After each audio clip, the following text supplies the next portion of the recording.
Light बंद करिए। करेंगे कहल जाला grand entry power star Pawan Singh.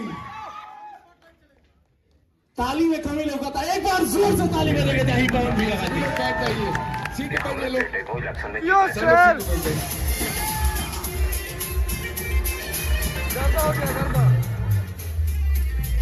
प्यार को प्यार से निभाना हमें आता है, जलता है जमाना।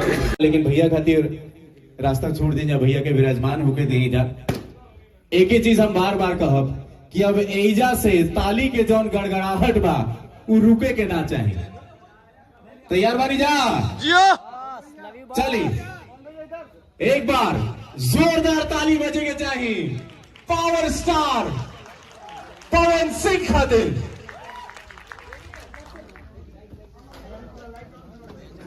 स्वागत बाटे पवन भैया माता जी के और पवन भैया की टीम अमित भैया अभिषेक भैया बाकी लोग जे लोग भी बाटे साथ है सबका स्वागत बाटे।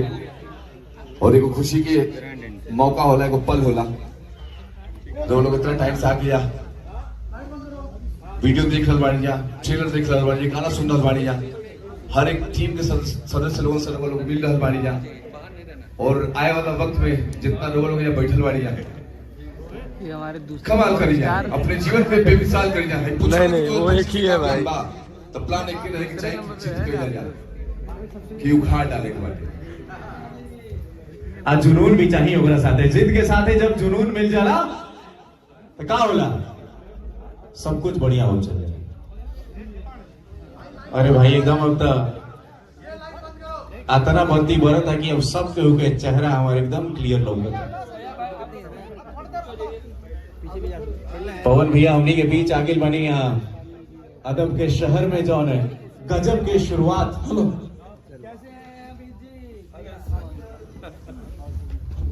देखिए ना, साथ में विवांशु भाई की जौन मेहनत मानो शुरू हुई सभी लोग अपने अपने सीट पे आ जाएं, कोई उधर उधर नहीं घूमेगा।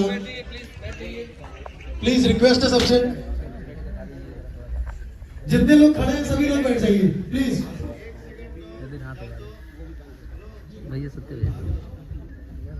ये पवन सिंह की पार्टी नहीं है, ये आप लोगों की पार्टी है, आप लोग एंजॉय करेंगे। क्या बात है, बस जोरदार तालियां। भैया सभी लोग बैठ जाइए। और गुलाम सर, अभी हम लोगों का सॉन्ग यूट्यूब के ऊपर लाइव हो चुका है जी, बट हम सबसे पहले एक बार पीवीआर के अंदर हाँ हम लोग अपने टीजर को देखेंगे, देन उसके बाद हम लोग अपने सॉन्ग को देखेंगे सभी के साथ, अपने पावर स्टार के साथ। तो भैया एक बार सब लोग अपने अपने सीट की बेल्ट बांध लें, तैयार हो जाए।